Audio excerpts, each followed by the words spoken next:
საქართველოში ნავთობპროდუქტების სფეროში მონოპოლია, ამის შესახებ ქრისტიან დემოკრატები საუბრობენ. ლევან ვეფხაძეს მაგალითად ფოთის პორტში ნავთობპროდუქტების მიმღები კომპანია Argotrans Georgia მოხავს. ქრისტიან დემოკრატის განცხადებით ქვეყანაში არაკონკურენტუნარიანი გარემოა. ლევან ვეფხაძე ვითარებაში გარკვევას ახალ ხელისუფლებას თხოვს.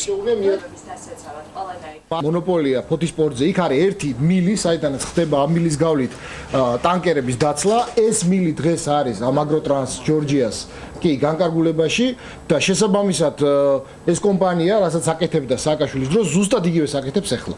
ზუსტად იგივეს აკეთებს ახლა და ბუნებრივია ეს ხდება ჩვენი მოსახლეობის ხარჯზე. არ არსებობს რაიმე სახის დამაბრკოლებელი გარემოება, რომ ამ კომპანიამ ვარი გვითხრას ხელშეკრულების გაფორმებაზე, თუმცა ისინი განზრახაჭიანურებენ დროს ყოველ დაუსაბუთებელი პასუხებით ცდილობენ, რომ ზიანი მიაყენონ არა მხოლოდ ჩვენს კომპანიას, არამედ ქვეყნის ეკონომიკასაც. ეს კომპანია არათუ საშუალებას გვაძლევს, რომ საქართველოში შემოვიტანოთ ნავთობი, არამედ ხელს გვიშლის იმაზე, რომ საქართველოს გავლით უბრალოდ ტრანზიტის მეშვეობით ის გადავიტანოთ სომხეთში.